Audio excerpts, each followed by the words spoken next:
Tolong jangan ada thinking yang macam ni lah. Kita fikir kita akan selesa seorang saja kat dunia ni. Takkan dia takkan ikut kita punya kawan kita tu, walaupun kita betul-betul orang cakap apa, royal dengan dia, kamcing macam mana kamcing pun, one day mesti akan putus punya. Dia mesti haluan dia, kita haluan kita. Kita fikir macam tu je. Tak perlulah nak terhege-hege sangat ada team lah, group lah, benda. Tak payah.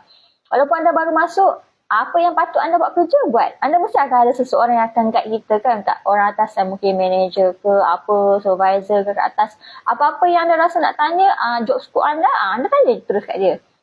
Sebab ada setengah tu, dia lah. Staff ni dia cuba nak bully pun ada jugalah, bully. Saya pernah lah jumpa satu tempat kerja ni, saya take over kerja kawan tu, dia dibully. Dia pun seorang-seorang. Sampai menangis. Saya pun pernah menangis juga tapi kena bully dengan bos lah, bukan dengan staff lah, dengan bos. Bukan apa, saya ada 2 bos. Bila saya ada 2 bos, saya tak tahulah bos tu dengar ke tak, saya sharing je lah. Saya ada 2 bos. And then, bagi saya macam suka fight lah.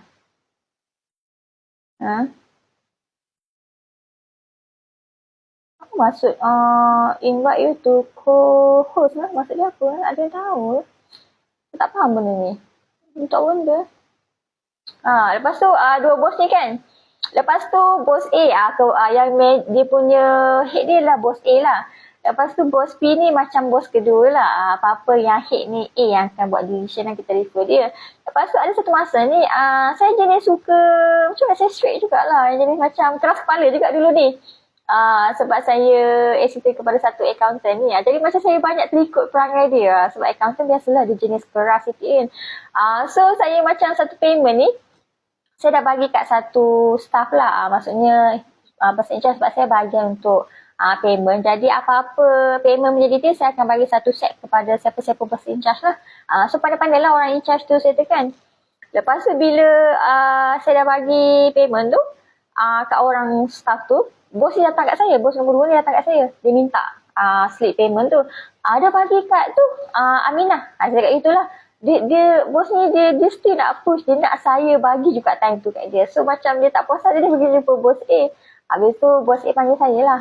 Lepas tu bos A macam keras sikit lah, kita respect. Dia memang betul-betul straight lah bos A ni. Lepas tu bos A cakap lah, itu B nak kasih sajalah. Saya macam rasa macam terasa lah sebab saya punya pendirian tu yang saya dah cakap, saya dah bagi kat Aminah, boleh minta kat Aminah lah. Bos B ni still insist nak saya bagi juga. Jadi macam saya rasa kalau saya dah bagi kat Aminah, tanggungjawab Aminah lah untuk bagi kepada bos B ni, betul tak? Tapi bos B ni dia nak direct kepada saya sampai